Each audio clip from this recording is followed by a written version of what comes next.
The gunshot echoed across the Han River like a crack of thunder splitting the soul night sky. Zara's body crumpled onto the wet asphalt of Mapo Bridge, her black evening gown blooming crimson as she collapsed. 30 meters below, the dark waters of the Han River churned, indifferent to the tragedy unfolding above. Kong Jae-won's scream tore through the night, primal, inhuman, the sound of a soul being ripped apart. He fought against the industrial chains binding his wrists, blood streaming down his arms as metal cut into flesh. He didn't feel the pain. All he saw was Zara, his Zara, lying motionless on the bridge where they'd shared their first kiss 6 months ago. Marcus Whitmore stood over her fallen body, custom Glock still smoking in his hand, a cold smile playing on his lips. Behind him, Jiun watched with something like satisfaction glittering in her eyes, her crimson Chanel suit a bloodstain against the night. "Beautiful, isn't it?" Marcus said, his American accent cutting through Jaewon's anguished cries. The exact moment a king becomes a beggar. But let's rewind. Let's go back 2 hours, to when they were still untouchable, still invincible, still breathing the same air without knowing it might be their last. The Lamborghini Aventador carved through Seoul's midnight streets like a shadow given form, its obsidian paint reflecting the neon glow of the city's insomnia. Inside, Zara had climbed over the center console, her black silk evening gown pooling around her knees as she straddled Jaewon in the driver's seat. The charity gala they'd just left felt like another lifetime ago. Her fingers traced the jagged scar running from his temple to his jawline, a memento from a childhood he rarely spoke about. His hair had grown longer over the past months, tied back loosely now, a few strands falling across his face. "Your hair," she whispered, switching between English and her accented Korean the way she always did when emotions ran high. "I didn't think you could get more beautiful, but apparently the universe loves proving me wrong." Jaewon's hands found her waist, thumbs drawing lazy circles against the silk. His obsidian eyes, usually so controlled and calculating, held nothing but raw vulnerability in this moment. "당신은 내 전부예요. 힘어머드. You are my everything." The car slowed to a stop at a red light, and Zara pulled back just enough to meet his gaze. Something had been building in her chest all evening, a pressure that demanded release. "Jaewon, I need you to know something." Her voice trembled slightly. "I have never loved anyone the way I love you. Not even close. Our hearts, they beat as one. If yours stops." She couldn't finish the sentence. A single tear escaped down Jaewon's sculpted cheek, catching the neon glow of a nearby restaurant sign. He switched to English, his accent thick with emotion. "내 사랑, I have never feared anything in my entire life. Men with guns, hostile takeovers, death threats. Nothing has ever made me afraid. But when I look at you..." His jaw clenched. "I fear the day I might lose you. Because I am darkness, Zara. I am shadows and violence and cold calculations. But you are light. You are warmth. You are every beautiful thing I don't deserve. Without you, I am just empty." Their foreheads touched as the light turned green. Neither noticed. In that suspended moment, they existed in their own universe, complete and perfect. The song playing through the car's speakers shifted, a fusion track mixing Afrobeats with Korean indie rock, their favorite. Zara laughed, settling back into the passenger seat as Jaewon accelerated onto the Han River Expressway. "솔직히 말해서," she said, grinning, "I still can't believe you convinced me to eat pepper soup at that fancy gala." The looks on those old Korean businessmen's faces when they saw the chili peppers. They needed culture. Jaewon's rare smile appeared, devastating in its beauty. "Besides, you said it reminded you of home." It did. Lagos feels so far away sometimes. But then you do things like that and she stopped mid-sentence, noticing the shift in his expression. Jaewon's eyes had flicked to the rearview mirror. Once. Twice. His hands just slightly on the steering wheel, the relaxed posture from moments ago replaced by coiled tension. "Zara." His voice dropped to that dangerous calm she'd learned to recognize over their months together. "Sarang, put your seatbelt on." "No." She twisted in her seat, looking back through the Lamborghini's rear window. 2 black Mercedes SUVs were closing the distance fast, their headlights blazing like predator eyes in the darkness. "Baby, what's happening?" "Hold on tight." Jaewon downshifted, the engine roaring to life beneath them. "I think we have trouble." The speedometer climbed as they merged onto Mapo Bridge, the Han River flowing 30 meters below, its dark waters reflecting Seoul's endless lights. Zara gripped the dashboard, her heart hammering against her ribs as she caught a glimpse of the lead SUV's driver through the side mirror. The face she saw made ice flood her veins. "It's Marcus," she breathed. Jaewon's jaw clenched, his scarred face set in deadly focus. The Lamborghini was faster, more agile, but they were on a bridge, a cage with water below and limited escape routes. A third vehicle appeared ahead, cutting off their path forward. Metal shrieked as one SUV clipped their rear bumper. The Aventador spun, J1 fighting for control with surgical precision until they faced a wall of vehicles blocking the bridge completely. The car stopped. In the sudden silence, broken only by their ragged breathing and the distant hum of Seoul's nightlife, J1 turned to Zara. He cupped her face with both hands, and she saw something in his eyes she'd never seen before. Fear. Whatever happens, he said, his voice steady despite the tremor in his hands. Don't be scared. Do you trust me? With my life, Zara whispered without hesitation. That's my queen. He kissed her knuckles, his lips lingering against her skin. 그럼 같이 가자. Then let's go together. They stepped out into the cold Seoul night, fingers intertwined, facing whatever was coming as one. Marcus emerged from the lead vehicle, flanked by 6 armed men in tactical gear. The American businessman looked every bit the predator he was. Platinum Rolex catching the bridge lights, tailored suit immaculate despite the violence he'd orchestrated. Behind him, stepping out of a white Range Rover, was Ji-eun. The Korean socialite's beauty was sharp and calculated in her crimson suit, diamond earrings catching the light as she moved. Her eyes locked onto J1 with an intensity that spoke of years of obsession. Ji-eun? J1's voice carried disbelief and disgust across the space between them. You're working with him? After everything. Everything? Ji-eun's composure cracked, her voice rising. You never even saw me, J1. 7 years I waited. 7 years of being the perfect Korean woman, the suitable match, the one your family approved of. I learned your favorite foods, your business strategies, everything about you. But you never looked my way. Not once. She stepped closer, her heels clicking against the asphalt. Then this Nigerian woman appears out of nowhere and suddenly you're writing poetry with your eyes? Suddenly you're human? You smile? You laugh? For her. J1's voice dropped to that deadly quiet that made Seoul's underworld tremble. She is not just a Nigerian woman. She is everything you'll never be, Ji-eun. She has a soul. Ji-eun's face twisted with rage, but before she could respond, Marcus laughed, a sound like breaking glass. How touching. Really. He circled them like a predator assessing prey. But I'm afraid this love story ends tonight. His men moved with military precision, and despite J1's attempts to fight back, 4 of them wrestled him to his knees. Industrial chains appeared, the kind used for shipping containers, binding his arms behind his back with brutal efficiency. Marcus. J1's voice remained eerily calm even as blood trickled from his split lip, even as they forced him down. It's me you want. Take me. My empire, my accounts, my properties. Everything is yours. Just let her go. Please. It was the first time Zara had ever heard him beg.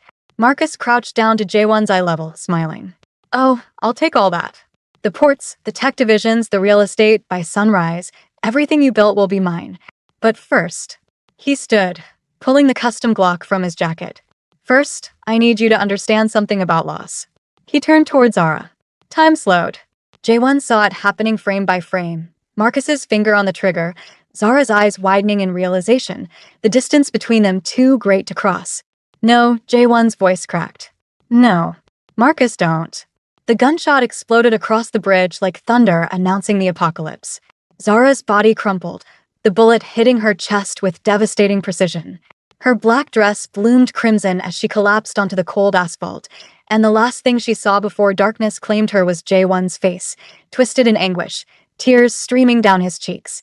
The sound that ripped from J1's throat wasn't human. It was primal, something ancient and broken, every nightmare and fear he'd ever suppressed erupting at once. He fought against the chains with superhuman strength, his wrists bleeding freely as metal cut deep into flesh. He didn't feel it. Couldn't feel anything except the sight of Zara lying motionless. Zara. He screamed her name over and over, each repetition more desperate than the last. Sarange, please, please. Marcus watched with clinical detachment, as if observing an interesting experiment. Perfect. The exact moment a king realizes he's just a man after all. Ji-eun approached J1 from behind, something almost like regret flickering across her features. I'm sorry it had to be this way, she whispered, before swinging a metal rod across his temple. The world exploded in stars and agony. Through the haze of pain, Jaewon felt himself being lifted, the chains impossibly heavy against his battered body.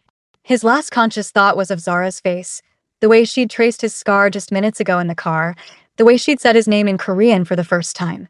Then he was falling. The Han River swallowed him whole, the impact like hitting concrete.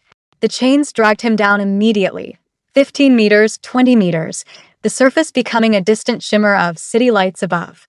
The cold water shocked his system back to consciousness, and survival instincts kicked in despite everything. Years of training, of swimming, of refusing to die took over. Jaewon twisted in the water, fighting against the chains even as his lungs began to burn. He pulled, muscles screaming in protest, and felt one chain snap, then another. But he'd sunk too deep. 30 meters down, maybe more. His body, already battered from the beating, had nothing left to give. Even as he kicked toward the surface, toward air, toward the possibility of somehow saving Zara, his muscles gave out. Water filled his lungs. The scar on his face felt like it was on fire. In his fading consciousness, he saw her smile, heard her laugh, felt her fingers tracing his scar. "I'm sorry, my love," he thought as darkness claimed him. "I couldn't protect you." Kong Jae-won, the untouchable king of Seoul's underworld, floated lifeless in the river's embrace, his scarred face pale in the murky water. Consciousness returned in fragments. White ceiling, antiseptic smell, the steady beep of medical equipment. Jaewon's eyes snapped open and he immediately tried to sit up, his hand reaching for a weapon that wasn't there, every instinct screaming danger. "Easy, son." The voice spoke in Korean, aged but commanding. "You're safe." Jaewon's head whipped toward the speaker, and his blood turned to ice. The man sitting beside the hospital bed was in his 60s, distinguished in an expensive hanbok, with eyes identical to Jaewon's own and a scar pattern eerily similar running down his left cheek. "You're dead," Jaewon croaked, his throat raw from river water and near drowning. "You died when I was 12. Car accident on the AMBW expressway. I attended your funeral, I saw." "You attended a funeral, yes."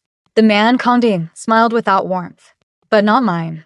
A body was necessary for authenticity. I've been watching you, Jaewon. For 20 years. I've watched you build yourself from that scared boy into this." He gestured at his son with something like pride. "Everything you accomplished, I saw it all." Jaewon tried to process this, but only one thing mattered. "Zara." He attempted to stand, for lines pulling at his arms. "I need to find her. She was shot. I have to get to her. I have to." "Your woman is dead, son." Dae-young's voice was clinical, detached. "I'm sorry, but the bullet pierced her heart. She died on the bridge before the ambulance could arrive." The machines around Jaewon went haywire as his heart rate spiked then crashed. A sound emerged from deep in his chest, not quite a scream, not quite a sob, something that embodied complete devastation. His hands clutched at the hospital sheets, knuckles white. "Kill me," he whispered, his voice breaking. "Please, just kill me. I can't. Without her, I can't breathe. I can't exist, I can't." "You can and you will." Young stood, his presence filling the sterile room. "Listen to me carefully. The world thinks you're dead. Your car crashed into the Han River, your body never surfaced. The news has already moved on. Marcus Whitmore believes he won. Jian thinks she's free and clear. I don't care about any of that. You should care." For the first time, Dae-young's control slipped, his voice rising. "They killed the woman you loved and tried to destroy everything you built. Your empire is being carved up as we speak. And you want to what? Give up? Let them win? Let her death mean nothing?" Jaewon stared at the ceiling, tears tracking silently down his temples into his hair. His chest felt hollow, like someone had reached in and removed his heart, leaving only an empty cavity behind. "The son I raised," Dian caught himself. "The son I watched from afar, he doesn't surrender. He doesn't break. He becomes steel." He leaned closer. "You want to honor her memory? Then make them pay. Make them wish they'd never heard her name. Make them regret every breath they take." Something shifted in Jaewon's eyes. The grief didn't disappear, but it began to crystallize into something harder, colder, more dangerous. "I'll train you," Daeyoung continued. "Make you into what I always knew you could be. Not just a businessman playing at power, but a real king. The kind men fear to even think against. The kind who doesn't just survive, he dominates." "And then?" Jaewon's voice was empty, hollow. "Then you remind Seoul what happens when you take everything from a man who has nothing left to lose." The next 6 months passed in a blur of violence and transformation. Jae-won moved through combat drills in his father's underground training facility like a machine possessed, his longer hair tied back, his body becoming lean and lethal. Each punch against the heavy bag was punctuated by memory. Her laugh. The way she sang off-key to Afrobeats in the car. How she'd trace his scar while they lay tangled in sheets. The exact shade of her brown skin in Seoul's morning light. During the day, he trained until his knuckles bled and his muscles screamed. At night, he attended strategy meetings with his father's network of crime lords, politicians, and corporate sharks. He spoke rarely, but when he did, men twice his age listened with something like fear in their eyes. Seoul's underworld learned new names for him. The Ghost. The Drowned King. The man who'd survived the Han River's embrace and come back wrong, come back dangerous, come back empty of everything except the capacity for violence. But at night, when he thought no one could see, Jae-won would find the estate's pool. He'd float on his back, eyes closed, trying to recreate that moment of drowning. Because in that space between life and death, in that suspended moment before consciousness fled, he could almost see her face, almost hear her voice, almost feel her fingers tracing his scar one more time. 3 months into his resurrection, his father made an announcement over breakfast. "You need to remarry," Daeung said, not looking up from his newspaper. "For appearances. To consolidate power. The Han family's daughter, Sumin. She's educated, sophisticated, and her family controls half of Busan's ports. We need that alliance." No. Jae-won's voice was flat, emotionless. It wasn't a suggestion. Jae-won's eyes, once warm obsidian, now chips of ice, met his father's. "I said no. You will do this or everything I've built for you crumbles. Her family's shipping routes are essential for our operations. You will marry Han Soo-min, or you can walk away from all of this right now." The wedding was a joyless affair. Traditional, expensive, attended by Seoul's elite who whispered behind their hands about the ghost finally taking a bride. Jae-won stood in his traditional hanbok like a statue, going through the motions with mechanical precision. Han Soo-min was beautiful in the classical Korean way, delicate features and graceful movements, eyes that held hidden depths. She was 26, educated at Oxford, fluent in 5 languages. And she was desperately, hopelessly in love with the ghost who'd become her husband. Their wedding night, Jae-won didn't return to their shared quarters until 3 in the morning. Soo-min sat in the heated ondol room wearing traditional hanbok pajamas, listening to his footsteps approach down the hallway, pause outside their door, then retreat to the guest wing. This became their routine. Days passed into weeks. Jae-won was polite when forced to interact with her, distant, always untouchable. He attended required family functions with her on his arm, came home late smelling of whiskey and violence, spoke in monosyllables when he spoke at all. Soo-min tried everything. She learned to cook kimchi jjigae the way his childhood housekeeper used to make it. She left books she thought he'd enjoy on his desk. She attempted conversation about business, about art, about anything that might penetrate the ice. Nothing worked. "He doesn't even look at me," she confessed to her best friend over the phone one afternoon. "It's like living with a beautiful statue. He's here, but he's not present. It's like he died in that river and only his body came back." But Han Soo-min was patient and observant. And she noticed things. She noticed how Jae-won never drank whiskey except on certain nights when he'd disappear to the penthouse bar. She noticed how he flinched, barely perceptibly, when someone mentioned Nigeria in conversation. She noticed how his hand would unconsciously touch his chest, over his heart, when he thought no one was watching, like he was checking if it still beat. 3 months into their arrangement, Soo-min heard him return at 2 in the morning. But this time, there were other sounds accompanying his arrival. Heavy, uneven footsteps. Furniture scraping. The unmistakable sound of pain being suppressed through gritted teeth. She found him in the master bathroom, standing under the rainfall shower, still fully clothed. His white dress shirt was torn and splattered with blood, his suit pants soaked through. The water ran pink around his bare feet, swirling down the drain. "Jae-won," Soo-min gasped from the doorway. "Leave." His voice was mechanical, empty of inflection. "You're hurt, let me." "I said leave." The sudden violence in his tone would have sent most people running. But Han Soo-min hadn't gotten through Oxford's cutthroat academic environment and survived Seoul's elite society by being timid. She stepped into the shower, her silk nightgown immediately soaking through, her long black hair plastering to her face and neck. Jae-won's head snapped toward her, eyes wild and dangerous. "What are you doing? Shut up and let me help you." For the first time in months, something like surprise crossed his features. Sumin reached up and began unbuttoning his ruined shirt, her fingers steady despite the trembling in her hands. When she pulled the fabric away, she revealed the ink-covered canvas of his torso. Traditional Korean dragons, intertwined with geometric patterns, covered his chest and ribs. But there, directly over his heart, was fresh ink, still healing. Words in elegant Korean script, Vanya, BJ1's light. Below it a date. The night on the bridge. Sumin's hands trembled as she gently cleaned the blood from his knuckles. They were split and bruised, the kind of damage that came from beating someone, or something, without restraint. Her name was Zara. Jaewon's voice cracked suddenly, the first real emotion she'd heard from him. She used to say my scar made me look like a warrior poet. I thought she was crazy for seeing beauty in something so ugly. A bitter laugh escaped him.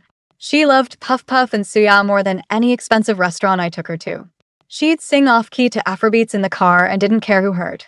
She traced my scar the night He couldn't finish. His legs gave out. Sumin caught him as he sank to the shower floor, this powerful, terrifying man she'd married, and held him as he finally broke. 6 months of carefully constructed walls crumbling all at once.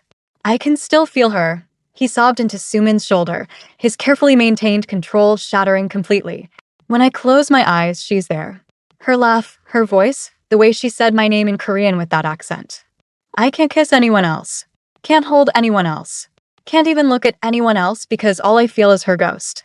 Sumin held him tighter, her own tears mixing with the shower water streaming over them both. I know, she whispered. I know you don't love me. I've always known. But Jaewon, you don't have to carry this alone. I can't replace her, I'm not trying to. But you don't have to drown by yourself. Something shifted between them that night under the shower's rainfall. Not romance, never that. But understanding. Alliance. Perhaps even the beginnings of friendship forged in shared loneliness. 2 weeks later, Jaewon had Marcus exactly where he'd wanted him for 6 months. The abandoned warehouse sat on the banks of the Han River, the same stretch of water where it had all begun. Rain pounded against the corrugated metal roof, thunder shaking the structure's foundations. Marcus was tied to a chair, his pretty boy American face already swelling from the conversation they'd been having. But Jaewon was just getting started. In his hand, he held a Sig Sauer P226, the same model Marcus had used on Zara. You know what's funny? Jaewon circled him slowly, predator assessing prey. I used to think revenge would be complicated. That I'd need elaborate plans, psychological torture, months of making you suffer. He pressed the gun barrel to Marcus's temple. But it's actually quite simple. 1 bullet. Same as you gave her. Jaewon, wait, please. Marcus's usual confidence had evaporated into pure terror. I can give you information, connections, money. Wait. Jaewon's laugh was devoid of any humor. Did you let her wait? Did you give her a chance to beg? To bargain for her life? OPPA, stop. The voice cut through the warehouse like a blade. Jaewon's head whipped around to see Sumin standing in the doorway, rain-soaked and breathless, like she'd run the entire way from the estate. Sumin? What are you doing here? How did you even? Please. She stepped closer, hands raised, palms out. Please don't kill him. You don't understand what he took from me. He's my stepbrother. The words exploded from her, desperate and raw. Marcus Whitmore. His mother married my father when I was 8 years old. He's terrible and selfish, and I know what he did was unforgivable, but he's the only family I have left. Please. Jaewon stared at her like she'd spoken an alien language. The gun trembled in his hand, his finger tight on the trigger. You know what he took from me, he said quietly, which was somehow more terrifying than shouting. You held me while I broke in that shower. You saw the tattoo over my heart. And now you ask me to spare him? I'm not asking you to forgive him, Sumin interrupted, taking another step forward. I'm asking you to be better than your pain. To be the man she fell in love with, not the monster your father is trying to create. She's dead because of him. And killing him won't bring her back. Sumin's voice broke. It won't heal you. It won't make the pain stop. It will just make you into exactly what your father wants, a killer with nothing left inside. The warehouse fell silent except for the rain and their breathing. Jaewon's hand shook violently now, the gun wavering. Besides, Sumin's voice dropped, carrying a weight that made the air shift. If you kill him now, you'll never know the truth. What truth? Jaewon's voice was barely a whisper. Sumin's eyes met his, steady and certain, carrying a hope so dangerous it was almost cruel. Zara is alive. Time stopped. The gun clattered to the concrete floor. Jaewon's world tilted on its axis. Everything he'd built over 6 months, every wall, every defense, every carefully constructed piece of armor cracking apart. What did you just say? She's alive, Jaewon. Ask your father. Ask Kang Dae-young why he paid the hospital staff to lie, why he falsified death certificates, why he showed you a closed casket at a funeral that never happened. The warehouse spun around him. 6 months. 6 months of training himself to become a monster. 6 months of drowning in grief every night. 6 months of turning himself into exactly what his father wanted. And it was all built on a lie. Where is she? His voice was barely human, raw with desperate hope and rage. Hansung Fortress. The private medical facility in the mountains. She's been there the whole time recovering. She was unconscious for months, but Jaewon, she's awake now. She's alive and she's been asking for you. Jaewon didn't wait to hear more. He was already moving, running through the rain to his car, leaving Marcus tied and forgotten, leaving everything behind except the possibility that she was breathing, that her heart was still beating, that maybe, impossibly, he could have her back. The drive to his father's estate was a blur of rain and rage. Jaewon stormed through the front entrance, knocking aside guards who'd once feared him and now were terrified of him. He found Dae-young in his study, calmly pouring aged whiskey as if he'd been expecting this confrontation. Where is she? Jaewon's voice shook the rafters, made the windows rattle in their frames. Young didn't even look up from his drink. Ah, Suman told you. I knew she would eventually. Too soft, that girl. Too emotional. Where is she? Hansung Fortress, as your wife said. Young finally met his son's eyes with that same cold calculation. She's been recovering quite nicely. Physically, at least. The psychological trauma of waking up to find you supposedly dead has been harder on her. Jaewon's hands clenched into fists, every muscle in his body coiled with barely restrained violence. You let me believe for 6 months. You watched me break, watched me turn into a monster, and you let me think she was dead. How could you? I did what was necessary. Dae-young slammed his glass down on the mahogany desk. That woman makes you weak. I watched you build an empire, become untouchable, feared across all of Seoul. And then she appears and suddenly you're writing poetry and making yourself vulnerable. You needed to remember what you really are, what our family has always been. Our family? Jaewon's laugh was broken glass and bleeding wounds. You abandoned me at 12 years old. Faked your own death. Let me grow up alone, scared, wondering what I'd done wrong to make my father leave. And now you want to lecture me about family? I made you strong. I made you into someone who could survive this world. You made me a monster. Jaewon's voice cracked. And the worst part? I became exactly what you wanted. I stopped feeling. I stopped caring about anything. I turned into the kind of man who could put a gun to someone's head without hesitation. Is that what you wanted, father? Is that the son you're proud of? Dae-young's expression didn't change, didn't soften. Yes, that is exactly what I wanted. What I needed you to become. The single word hung between them like a death sentence. Jaewon stared at his father, really seeing him for the first time. Not as the man he'd mourned for 20 years. Not as the ghost who'd returned to save him. But as he truly was. Cold. Manipulative. Empty. You're dead to me, Jaewon said quietly, each word deliberate and final. He turned toward the door. If you go to her, Jim called after him, his voice carrying a warning. I will disown you. Cut you off from everything. The empire, the connections, the protection, all of it gone. Jaewon paused at the threshold, his scarred profile illuminated by the study's lamplight. He didn't turn around. Then I'll build a new empire. One where love isn't weakness. One where I choose my own path instead of following yours. He walked out into the rain without looking back, leaving his father standing alone in that study, surrounded by all the power in the world and none of the things that made life worth living. Hansung Fortress was a private medical facility hidden in the mountains outside Seoul. The kind of place where politicians and criminals went to disappear, to recover from things the public could never know about. Jaewon's Mercedes screeched to a stop outside the main gates, tires smoking from how hard he'd pushed the vehicle. His father's men were already there, forming a perimeter around the entrance. 20 of them at least, all armed, all with orders to keep him out. Jaewon stepped out into the pouring rain. His longer hair was immediately plastered to his face, the scar on his cheek visible, even in the darkness. He didn't care about the rain, didn't care about the guns, didn't care about anything except getting to her. Let me through, he said calmly, walking toward the gates. Sir, we have orders from Kang Dae-young. I don't care about his orders. Let me through. No. We can't do that. Please turn around and... I said let me through. The raw emotion in his voice made even hardened killers step back, but they didn't lower their weapons. Red laser sights appeared on his chest, 5, then 10, then 15 dots like deadly constellations mapping his heart, his head, his body. J1 kept walking. One foot in front of the other, closer to the gates, closer to her. The laser sights tracked his movement, but he didn't stop, didn't slow, didn't show any fear because what was death to a man who'd already drowned? Sir, please stop or we will be forced to. Then she appeared. Through the fortress entrance, moving like a dream-given form, came Zara. She wore simple medical scrubs that someone had given her hair natural and wild the way he remembered from lazy Sunday mornings. Her brown skin seemed to glow even in the rain, and there was a scar now, visible above the scrub collar, a physical echo of what they'd both survived. Their eyes met across the courtyard. Every atom in the universe seemed to hold its breath. 6 months of grief, rage, transformation, and pain crystallized into a single moment of recognition. She was alive. She was here. She was real. Teona. Her voice carried across the rain, using his Korean name the way she had on the bridge, and it shattered whatever remained of his composure.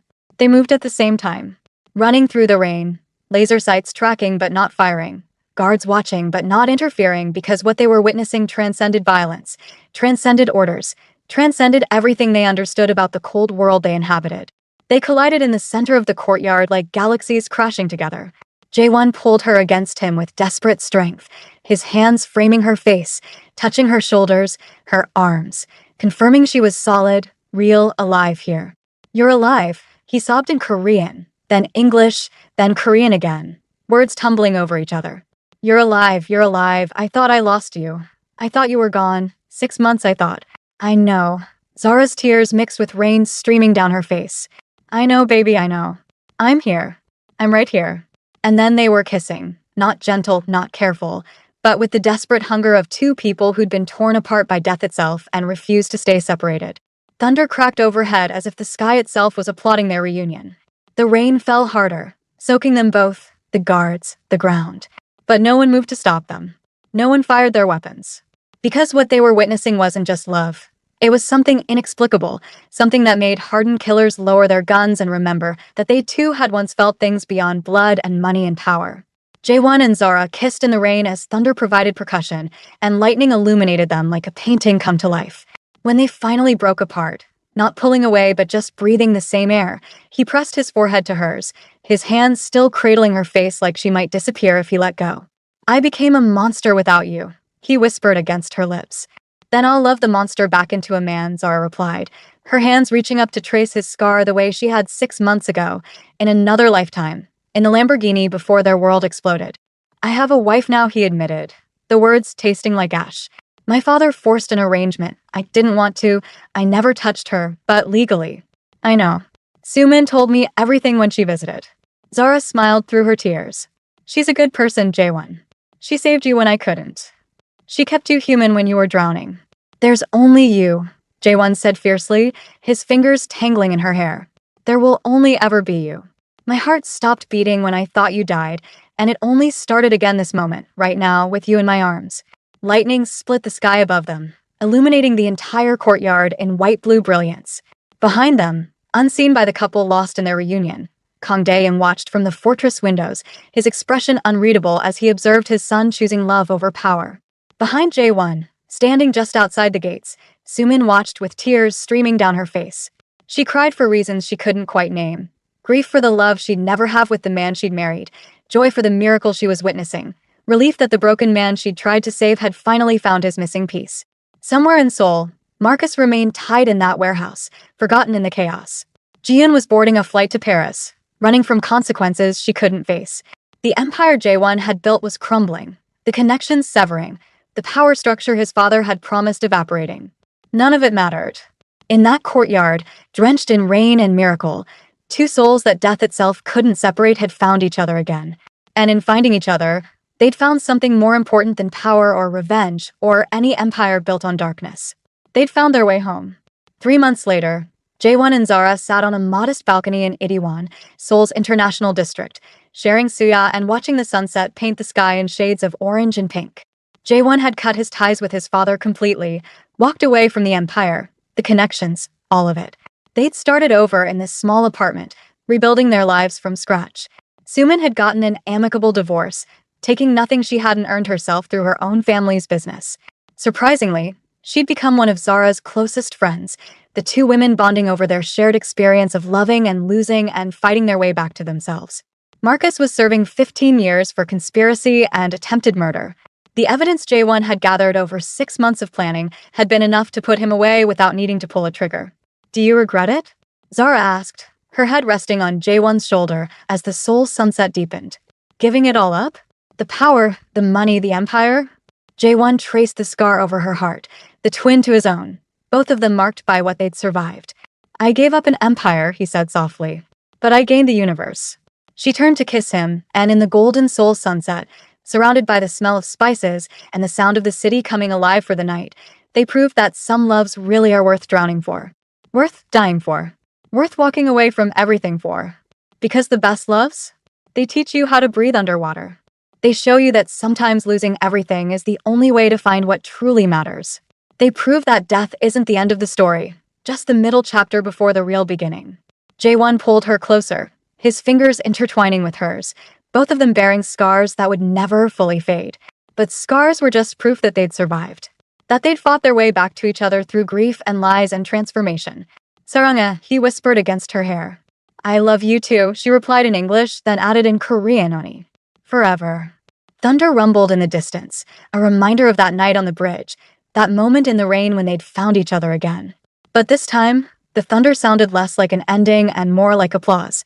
The city of souls spread out before them, millions of lights beginning to twinkle as darkness fell.